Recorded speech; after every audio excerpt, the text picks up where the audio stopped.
bénis l'Éternel, que tout ce qui est en moi bénisse son saint nom. Mon âme bénit l'Éternel et n'oublie aucun de ses bienfaits. Quand on prie, on devrait commencer par le spirituel en premier. Attention, je ne suis pas en train de dire que vous péchez si vous faites ça dans le désordre. Là. Je ne pense pas que Dieu soit si méticuleux au point de... Dieu souhaite avoir une relation avec vous par la prière, peu importe, mais c'est simplement une prise de conscience que le Seigneur souhaite vous apporter aujourd'hui, que spirituel en premier, physique en deuxième. Dans l'ordre des choses. On a un Dieu d'ordre.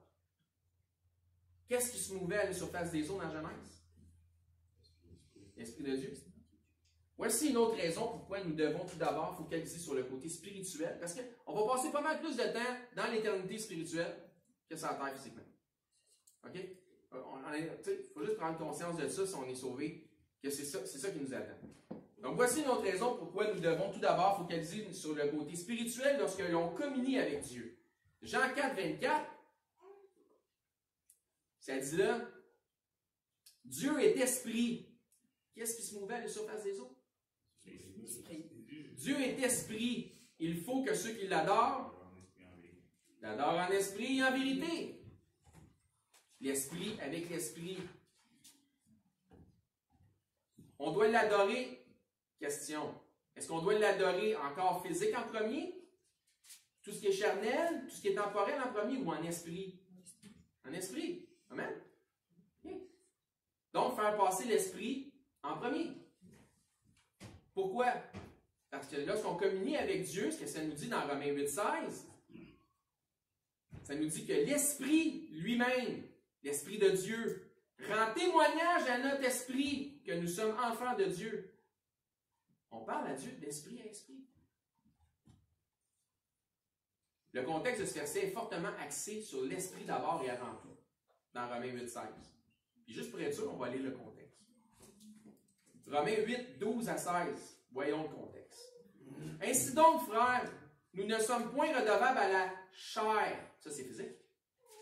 Pour vivre selon la chair. Si vous vivez selon la chair, vous mourrez. Mais si par l'esprit vous faites mourir les actions du corps, physique, vous vivrez. Car tous ceux qui sont conduits par l'esprit, spirituel, l'esprit de Dieu, sont fils de Dieu.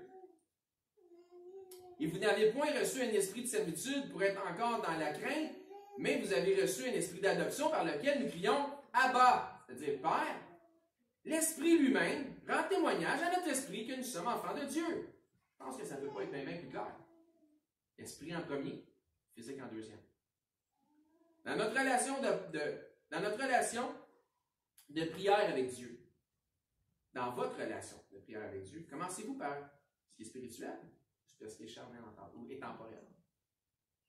Là, je vous pose des questions pour que vous réfléchissiez en vous-même avec ce que vous entendez. Commencez-vous par ce qui a trait à cette vie ou ce qui a trait à la vie à venir?